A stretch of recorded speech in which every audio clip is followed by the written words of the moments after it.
Hello, listeners. Welcome to the 9th episode of CHS Radio, and I'm your host, Victoria. Hey guys, guess what? This is the last episode that isn't double digits. That's pretty exciting. For all those who have been listening since episode 1, welcome back. And to all those new listeners, welcome, and we are glad to have you. On behalf of CHS Radio, let me introduce ourselves a little bit. First off, CHS Radio is made and fully produced by students at Calvert Education, as we are here to keep you up to date on teen issues, share awesome stories from all around the world, and hopefully make you laugh a little bit along the way. Without further ado, let's get into this episode. Enjoy! First up, we have our very important announcements. Hello everyone, Olivia here with your announcements. First off, I would like to congratulate everyone on the big success that was Backwards Week. I'm going to pick 3 words and 3 backwards teaches to highlight. Let's start with words. Our first one is from Raquel. VIPO, a verbal typo. Matthew came up with snickup, a sneeze-hiccup combo. Finally, Roxy invented brunner, breakfast, lunch, and dinner combined. Some awesome backwards teaches were made by Delara, Raquel, and Rachel. Well, now that we have highlighted Backwards Week, I'm here to deliver a more serious message. We are now in the month of semester changing, so I would like to remind everyone that you must receive a completion letter from your teacher before you can be enrolled in second semester. Finally, I would like to encourage anyone who would like a little extra help in a subject to book some tutoring sessions at peertutor.setmore.com. That's all for today, listeners. Enjoy the rest of the podcast. It has become increasingly clear to me that not only TV networks are producing series, but also companies like Netflix, Hulu, and of course, HBO are getting into that business as well. That means even more shows for us to keep up with. But that's okay, because it gives us even more awesome shows to obsess, scream, cheer, and cry over. Up next is the TV segment with Rachel. Hey everyone, Rachel here, welcoming you back to CHS Radio's TV division. Want to know what got renewed, what's new, and what's bitten the dust? Sit down and remain calm because you're about to find out. As always, we're going to rip the band-aid right off and start with the bad news. HBO's comedy Girls is ending after its 6th season. Rizzoli and Isles, a cop drama over on TNT, is ending after its 7th season. Sundance TV's series Rectify will be ending after 4 seasons. While it hasn't been confirmed, CBS's drama Persons of Interest is likely to end with 5 seasons. And finally, NBC made an official announcement stating that Heroes Reborn is ending after its 1st season. Luckily, there wasn't much in the way of cancellations, so we'll slide right into the good stuff. ETV's drama The Royals was renewed for a 3rd season. Younger, a TV Land drama, was renewed for a 3rd season, which is set to air in 2017. Comedy Central's series Broad City was renewed for a 4th and 5th season. CTV and Ion Television's medical drama Saving Hope was renewed for a 5th season. Shameless, the Showtime drama, will be returning for a 7th season. USA Comedy Playing House was renewed for a 3rd season. Fox renewed its new horror series Scream Queens for a 2nd season. Expect its return this fall, but don't expect the same digs. It's said that, rather than keeping their campus setting, the show will be moving into a hospital. That's comforting. Marvel's Jessica Jones will be returning to Netflix with a 2nd season. The beloved lip-sync battle on Spike was renewed for a 3rd season. Showtime's shiny new drama Billions was renewed for a 2nd season. Being Mary Jane, a Bet TV drama, was renewed for a 4th season. Fox's drama Empire will be getting a 3rd season. And lastly, Netflix's comedy The Unbreakable Kimmy Schmidt was renewed for a 3rd season. There aren't too many new shows coming up, but let's check out what February has in store. FX has a new crime drama airing tonight, February 2nd, called American Crime Story. It's a true crime anthology featuring some of history's most infamous criminals. February 11th sees Those Who Can't, a true TV comedy following 3 troublemaking teachers. HBO's new drama Vinyl, set to air on February 14th, is about a record executive trying to save his label. And finally, dipping into next issue's news a little bit, A&E's new horror drama Damien is set to air on March 7th. This series acts as a follow-up to The Omen, and its main character is played by the amazing Bradley James. And now for news! Fox's new drama Second Chance was moved to a slot on Fridays at 9 p.m. Alright, Whovians, listen up. Doctor Who was taken off of Netflix just yesterday on February 1st. Both Classic Who and New Who, as they are so called, have been taken down from the streaming services, but the documentary The Science of Doctor Who will still remain. The first season of Netflix's original series Fuller House will be available on February 26th. And, again, borrowing a bit from next issue, the second season of Marvel's Daredevil will be released on Netflix on March 18th. Now, most important of all, Gilmore Girls. Keiko Agena, better known as Lane Kim, posted a photo with Helen Pye, one of the show's producers and the inspiration behind Agena's character. Nothing is official exactly, but there's a lot of people questioning whether this new photo has anything to do with the new season. Even better, photos of the possible set have surfaced, including some of the infamous places like Miss Patty's and Luke's, not to mention the old-fashioned soda shop. Uh-oh, looks like a casting call was spotted. According to Backstage.com, the new season will be shooting from February 2nd to June 30th. Right, that's it for the news, which means that we're on to the recommendations. This one comes specially from my mother herself. As I somehow couldn't think of a show to recommend for this specific issue, she pitched in her own 2 cents. Her new all-time favorite series is El Internado, which follows the story of 6 or 7 kids attending a posh boarding school. Now, I've never actually watched the show myself because I hold a personal disdain for subtitles, but I've heard enough about every storyline to say that it's intriguing and mind-blowing.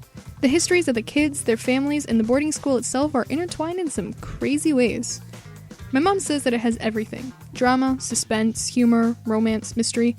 She also mentioned that it's one of those shows that makes it impossible not to watch the next episode. And as a bit of a disclaimer, I was warned that the show contains some swearing, so if you want, check it out on Netflix.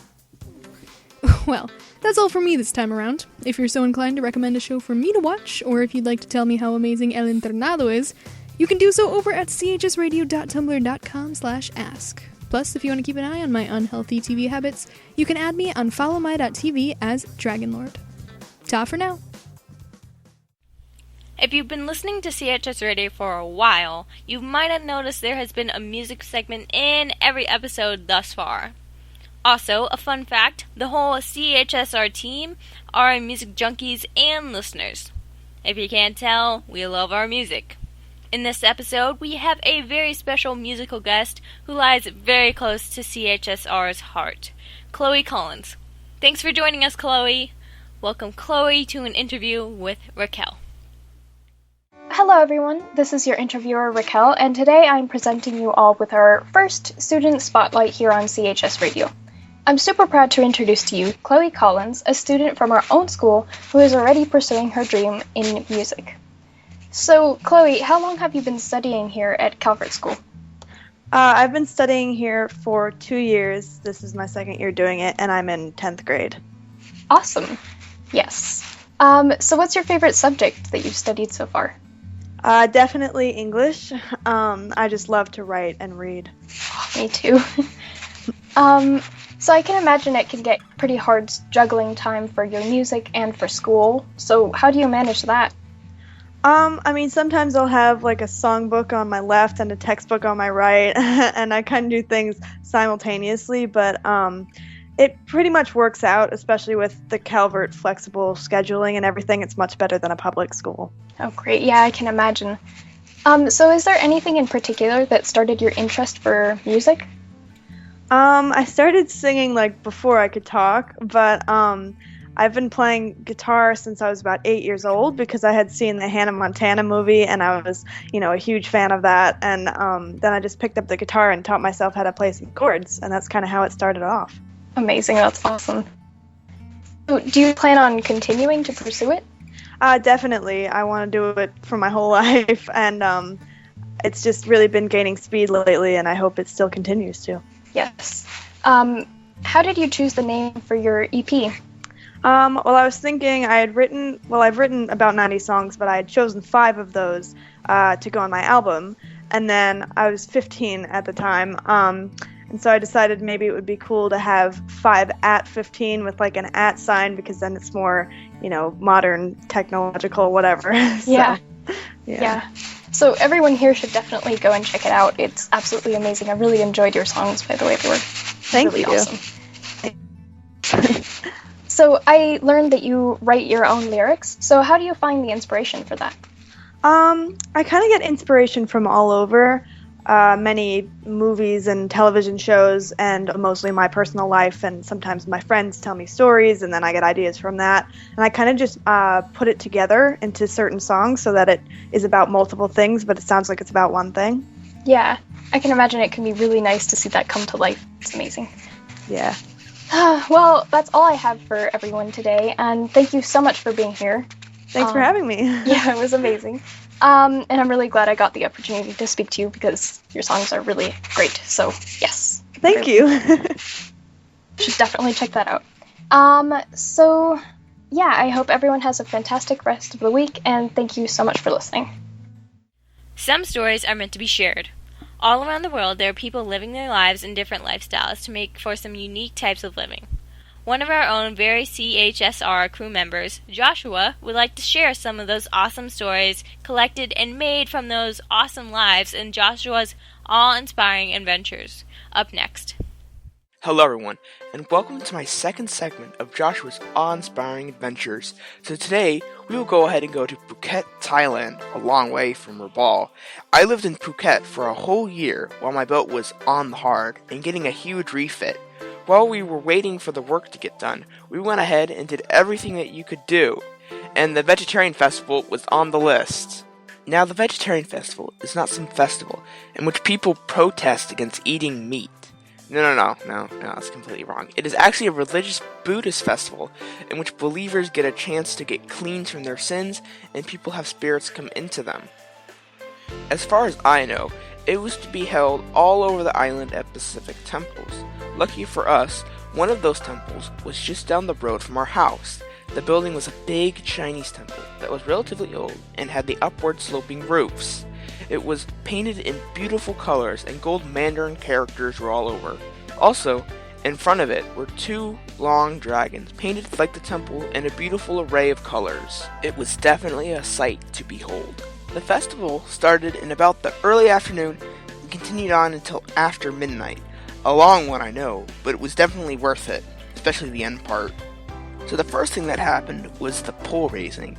This isn't some little pole that you put in your backyard. This is a huge pole that had to be raised by a movable crane. According to the Buddhist religion, the pole when raised allows the gods to come down from the heavens to the earth. Now, before the pole was raised, people at the shrine undergo special rituals and believe that spirits go into them. When the spirits are in them, the people's souls leave their body, and the spirit then controls their body. Because the spirits are in their bodies, they are able to do, well, crazy things. For example, they whip themselves with cat-o'-nines, stick stuff like gun barrels through both of their cheeks, and other things that are even more gruesome that I'm not going to describe on the air. So why do they want spirits to go into their bodies? Well, it was a way for the people to get clean from their sins for the year. A gruesome way, though. As the pole was being raised, the people with the spirits in them were chanting around the pole, scaring away the evil demons. It was only after the pole was raised that I realized that my family and me were the only ones not wearing completely white. After the festival was over, I learned out why. There are 10 rules of body cleansing to acquire supernatural powers during the festival. They are: abstain from eating meat products, abstain from stealing, abstain from telling lies, abstain from alcoholic drinks, abstain from adultery, abstain from gambling, abstain from wearing jewelry and wearing leather goods, abstain from mourning, wearing white is preferable, and use dishes and utensils solely for the festival. Phew, that's a lot of rules. But if you get supernatural powers and become Superman, that's not too many rules. Also, the first rule, abstain from eating meat products. That's why it's called the Vegetarian Festival. And the last rule, when it says use dishes and utensils solely for the festival, it's like that because usually people eat meat at their homes, and so they want special dishes that have not been touched by meat for the festival. I have to say, the coolest part of the festival by far is when the believers ran over a mound of fiery coals. Ooh, oh. It was not just some campfire. It was a mound of coals about 6 meters, 18 feet long. They do that to gain purity and to overcome evil influences. It is also believed that only those that are not burned are truly cleansed. So anyway, that's the awesome vegetarian festival as I saw it. Thanks for listening, and this is Joshua. Doesn't everyone need a lift sometimes? Well, to help you out, in this episode of CHSR, we have a very new and interesting segment about self-empowerment. A lot of people in this day and age need some self-empowerment, so why not talk about it? Up next is our very special self-empowerment segment with Christina. Howdy, fellow listeners. It's me, Christina, coming to you from the Boot Hill State, ready to empower you with a few words of wisdom. Let's get started. Now, no matter how much we would wish, like Maria Robinson, we know, nobody can go back and start a new beginning. But anyone can start today and make a new ending. At times, I think back and realize what Henry Miller once believed, that what may have seemed nasty, painful, or evil became a source of beauty, joy, and strength when faced with an open mind. Furthermore, like Tony Robinson, I believe that no matter what happens, there is always room in your life for thinking bigger, pushing the limits, and imagining the impossible. With this in mind, Buddha believed that the mind is everything, and what you think, you will ultimately become. It's totally up to you. Now, for a final thought concerning self-esteem motivation. As an unknown composer once believed, I realized that you cannot control what happens to yourself, but you are able to guide your own attitude no matter what occurs in the world around you. With that stated, you will be mastering change rather than allowing it to manipulate you. That's all for me. Thank you for listening and enjoy the remainder of the podcast. See you next time. Donald Trump, Bernie Sanders, Jeb Bush, and Hillary Clinton. Who are they, you ask?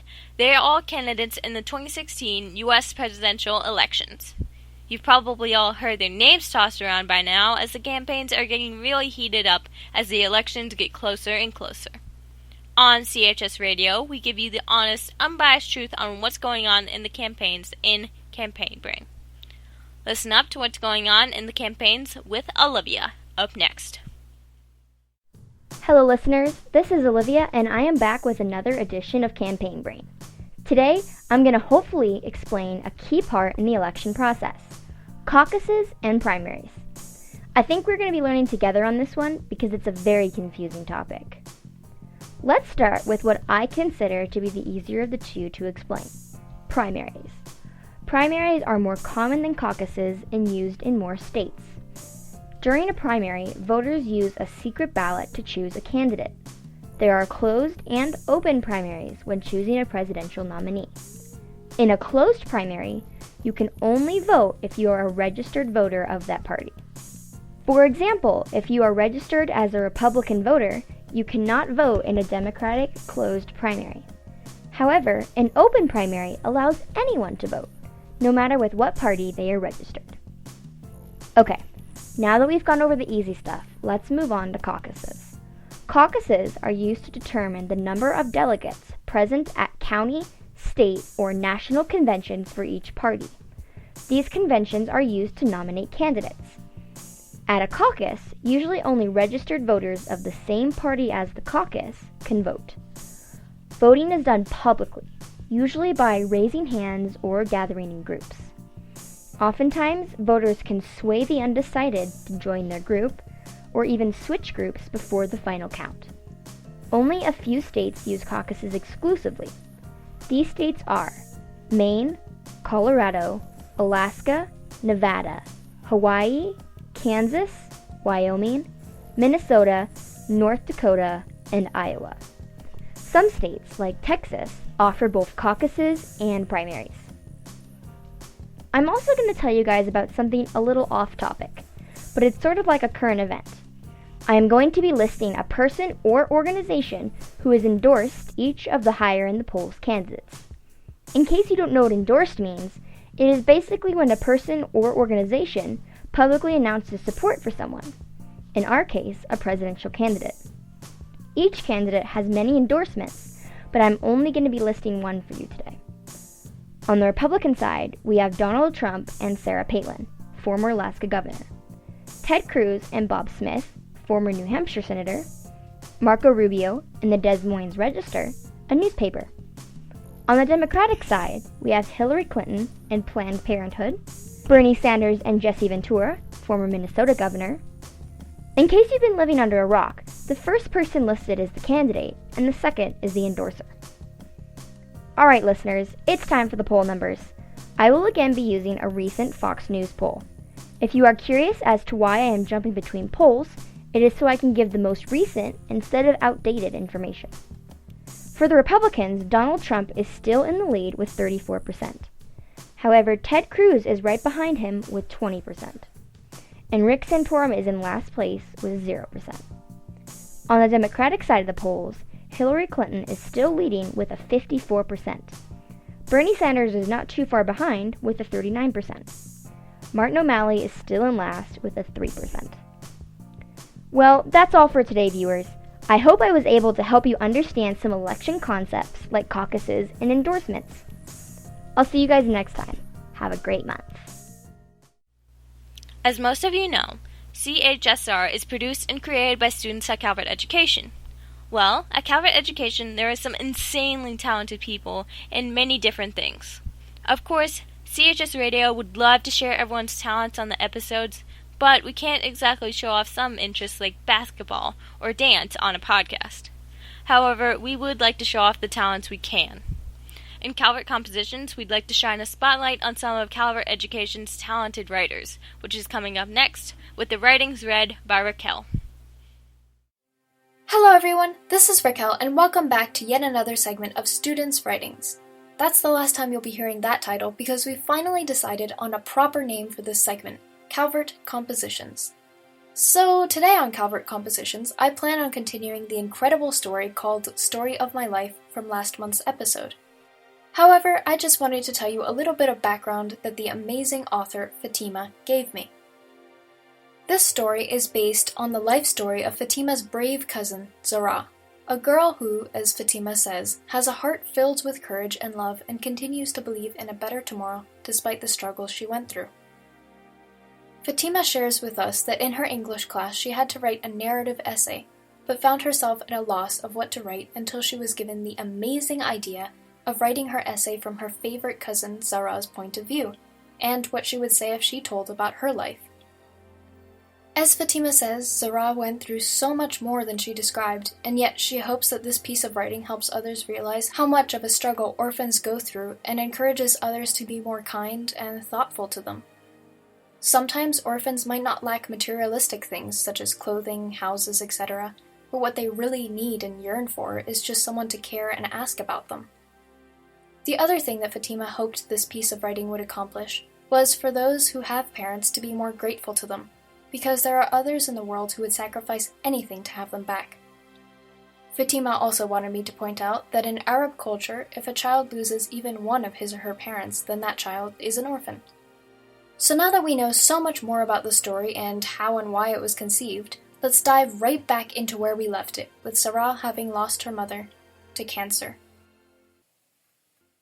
Being an orphan, and specifically the eldest with 5 younger ones to tend to, was tough. It involved many sleepless nights, whether spent caring for this one who had fallen ill, finishing up my stressful high school homework that had begun when I turned 15, or cleaning the house. Ma, my 75-year-old grandmother, tried her best to be like a mother to us. She let the little ones climb into her bed when the long nights were lonesome and dark, comforting them with stories from her adventurous youth. She prepared food for us when we came home from a long, tiring day at school, and completed as much work as her old, aching bones would allow her. The food was hardly ever enough, and I am unable to count how many times I lied about feeling full and eating at school so as to provide enough for the younger ones. My uncle, who went to America at the age of 16, helped as much as he could, sending my father money, and us clothing, and even toys. I remember not being able to resist tears and then a spreading smile when I saw Rama squeal with delight as she hugged her new present, a cow that walked a few steps, then lifted her head in an adorable manner, mooing. Everyone received gifts. As for myself, I beamed with delight when I opened my shiny new gold earrings.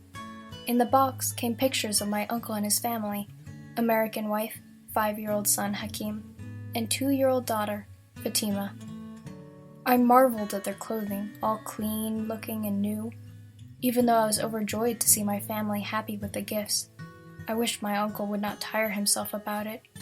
He had a growing family, and I knew life in America wasn't as easy as we saw in the movies. From his conversations with us on the phone, where we talked about everything from the cold weather to how school was going in Algeria, I could tell that he worked long, tiring hours to earn what he had. Money didn't grow off of trees there, as many here assumed. Looking back at my teenage years, there are a lot of memories that bring tears to my eyes, specifically the moments that involved my poor younger siblings suffering. One that breaks my heart is remembering the day that I found little Majid crying in the closet. Placing my arm around Majid, I questioned gently, "What's wrong, Majid?" Pain filled my heart as he looked up, teary-eyed, explaining, "I don't have any money to buy a pencil for my homework." Another time I went to visit my baby sister, Aza, who was then about 4 years old. She had been sent to my grandparents' house about a month after Mom's death, as I was unable to take care of a baby in addition to the others at the same time as keeping my grades in school. During the visit, she asked me a question that I will never forget. "When will Mom come home?" I realized that my grandparents must have been comforting her and easing her confusion by telling her that Mom was away, but would come back someday. Of course, I only smiled at my sister, replying, "When we're all grown up, we'll go together and see Mom, and we'll then stay together, forever." It hurt me to lie to her, and yet what else could I have done? It wasn't exactly a lie, since we would be together in paradise one day, yet it was still dancing around the truth. When I got home, however, I cried my heart out, remembering my sister's innocent and sincere face. In one of my uncle's phone calls, we received some joyful news. He was now blessed with another daughter, Amina, and would be coming to Algeria soon, where we would all get to meet again and see the new baby. I was delighted to see my young cousins, American aunt, and loving uncle again. Being able to spend time with them would help enhance my English skills and improve my performance in English class as well. I was thrilled. The day came for them to arrive, and I was overjoyed to see them again. My young cousins had grown a lot and learned more Arabic, yet they still had a tendency to mix the two languages, making me laugh at how strange it sounded. As for Amina, she was a cute little girl, about the age of 6 months, resembling her mother in a lot of facial features. My uncle bought a villa in Oran, a big city about 6 hours north from Ain Sefra, and invited us to come and live with him for the summer. My whole family moved there, where I spent some of the best days. My siblings had grown up enough to look after themselves, and I was relieved for a few months from all the endless high school homework as well. The beach was nearby, and my uncle took us there every day. The June weather was being perfect for it all. It was so relaxing to rub my hands in the warm, soft sand and watch my younger siblings play excitedly in the water. The sunrise and sunset was beautiful as the pink and orange colors reflected off of the smooth water, bringing color back to my life. I felt that this was perfect for calming down my stressed mind for a year's hard work ahead of me. In September, I would start studying for the high school final exam, and I felt a bit nervous about it. Yet I reminded myself about my past excellent scores to boost my confidence. I knew I had to be positive in order to succeed. Well, listeners, that's where I'll leave the story of my life for today. I hope you all enjoyed that greatly, and all of the insight Fatima gave us into the story as well. Next month on this segment, I'll read the last part of this amazing story, so be sure to tune in. Music is one of the most unique things in the world. Music can set us on fire, inspire us, tell a story, and express, and sometimes even provoke, emotions, and it's made by people from all around the world. Plus, it's pretty fun to jam out to, too. I won't lie. Since music is pretty awesome, up next is the Music Corner with Rachel. Hello from the other side of this recording, and welcome to CHS Radio's Music Corner. I'm your host, Rachel, and whether you listen to Tom Rosenthal, 21 Pilots, or Twin Shadows, I'm here to give you the latest news from the music world. Diving right in, our releases kick off on February 3rd, starting with Big Bang's new album, Made Series.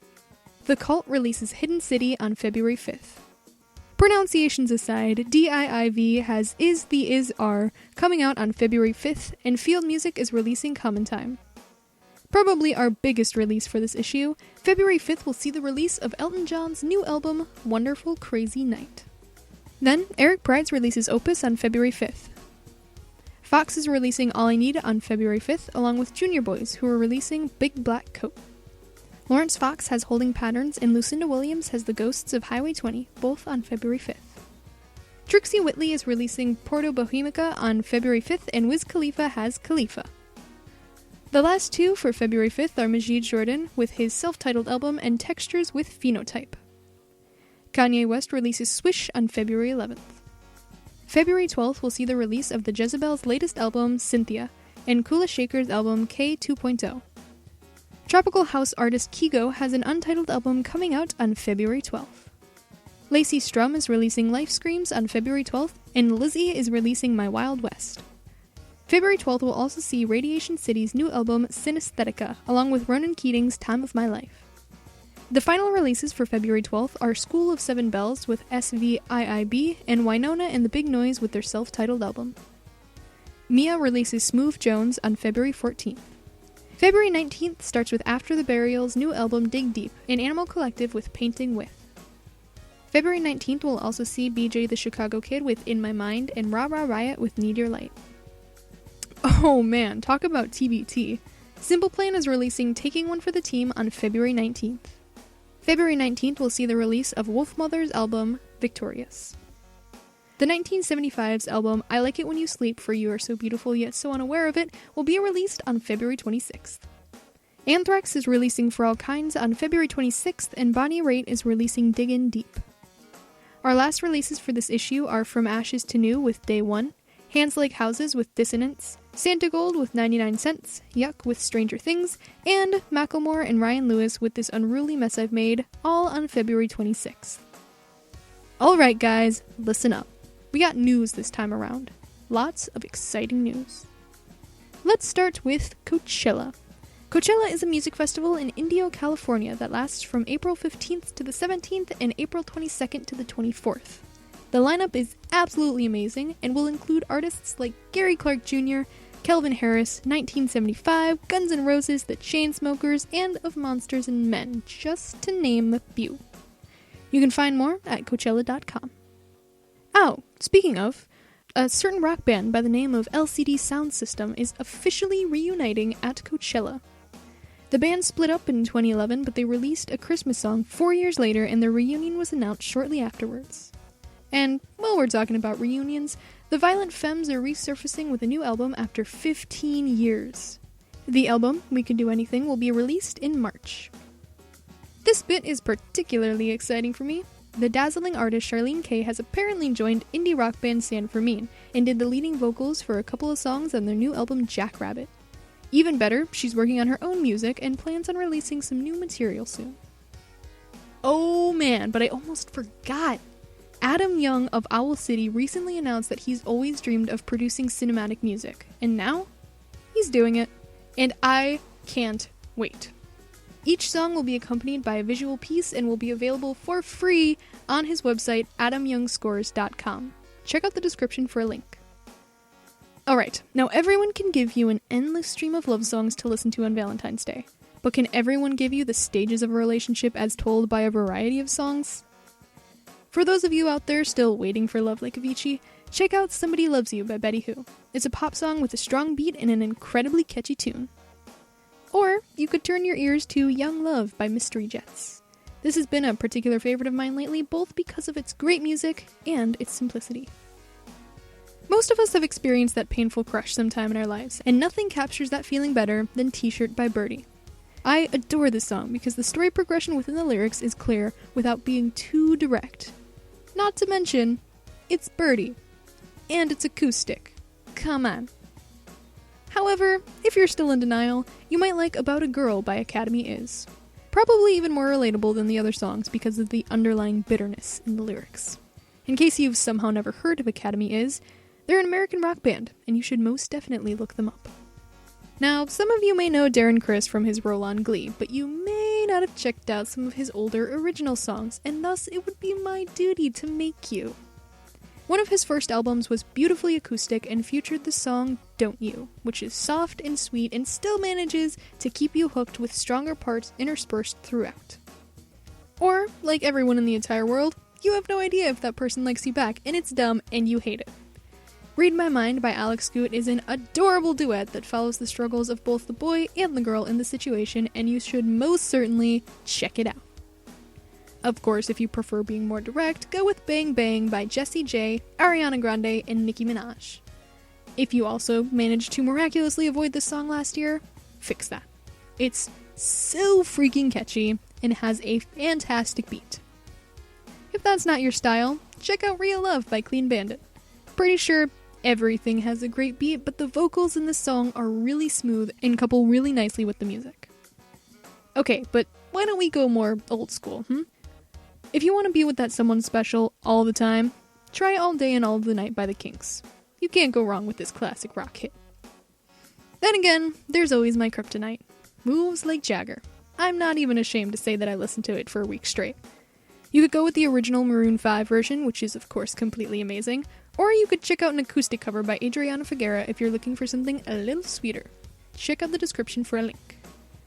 Now, I'm a sucker for any type of vocalization-y type stuff, and holy guitar, Batman, Family Crest. Family Crest's Love Don't Go is completely gorgeous. If I had to classify them without looking it up, I'd say indie folk, and the lead singer has an almost Passenger-esque voice. While you're at it, check out their song Marry Me as well. Another weakness of mine, Charlie Puth. More specifically, Marvin Gaye by Charlie Puth and Meghan Trainor. Words cannot describe this song. Their voices go together so beautifully, and the beat, oh man. It can be tough when you're away from someone you love for long periods of time, whether it's a friend, an SO, or even a family member. Pour yourself a heavy dose of atmosphere with Owl City's literally electric Vanilla Twilight. Or if you're ready to give that certain someone a piece of your mind, maybe start with Patent Pending's Little Miss Impossible. Get your frustrations out with yet another superb rock piece. Or you could always tell them to stick it with Gives You Hell by the Glee cast, or if you prefer the All-American Rejects. It really all depends on which version you go with, but they are both just fantastic. Wait up though, we can't forget the best I'm Over You song. For friends, boyfriends, girlfriends, any type of relationship that ends on a sour note, look no further than Gloria Gaynor's I Will Survive. Crank up the volume, become one with the lyrics, and dance that anger away. You might have also had to play the role of the incredibly bitter friend, left to watch as your bestie gets back together with that one ex because you know they've changed. Send them Drunk Girls Don't Cry by Maren Morris to show your complete and utter exasperation. Finally, yes, finally, I want to embrace 3 different levels of nerdiness that are just way too great to go unnoticed. First off, we have the awful I Wish You'd Be My Witch by the Mudbloods for all you Harry Potter fans out there. Second is Trainers in Love by All Caps, following Ash and Misty as they battle both with their feelings and with their Pokemon. Lastly is another favorite of mine, which is Mario Kart Love Song by Sam Hart. And alas, that is the end, my friends.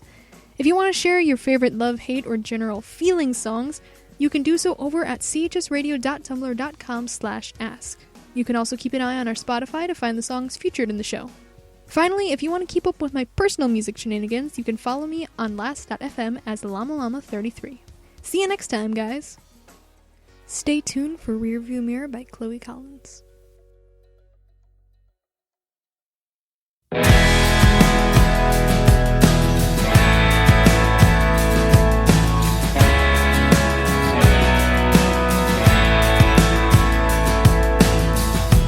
People talk, but I don't listen. It's hard to live when you don't fit in, not anymore. Standing in a crowded hallway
We hope you have enjoyed this edition of CHS Radio and will tune in next month on the first Tuesday of the month for the next episode.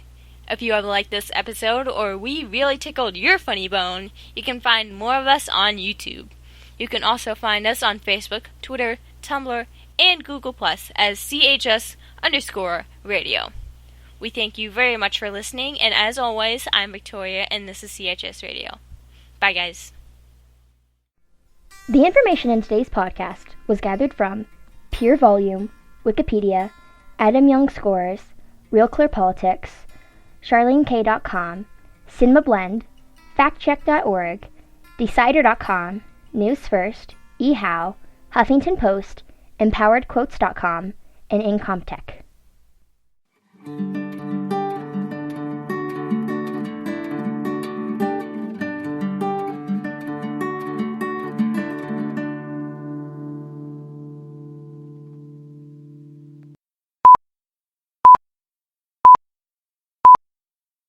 I should just, as a disclaimer, I am aware that my music segment is really long, and you would be amazed because I tried to cut it back from 60 songs to recommend, and you got 30, so, I mean, kudos to me, it's amazing. Anthrax is releasing For All Kinds on February 26th, and Bonnie Hooligans. One of our very own CHSRM crew members, Joshua, would like to share some of these Oshawa, oh my gosh, some of these Oshawa stories. Holy crap, that's hilarious. Oshawa stories, that's what it'd be. Oshawa stories, that would be hilarious. That's what we should call this. It has a little bit of everything. Drama, suspense, horror, romance, mystery. Why did I say horror? That's his humor. Who knows? Alright guys, listen up. Hooligans. I hear hooligans outside of my house. Listen up for those hooligans. Shut up. Who are they, you ask? They are all candidates in the 2016 U.S. presidential... Whew! I screwed that up already. Sit, remain, calm, and down. Okay, that is a sentence that makes sense and is grammatically proper and okay. But can everyone give you the stages of a relationship as to... Hooligans! Oh, that was the TV. Okay, well. I'm going to be listing a person or organization. DIIV has is are. Oh my god, I don't want to say this. You don't look a day over fast cars and freedom, sunset, a riverbank, first time feeling. Okay, well. Ooh, baby, don't move. Right there. Okay, I'm fine. It's done. We hope you have enjoyed this edition of CHS Radio, and we'll tune in next month on the first Tuesday of the month for the next episode. If you liked this episode, tongue. The final Reese's peanut butter cups. Ooh, I'll take one of those. Probably even more relater. Yeah, even more relater than the other song. You know.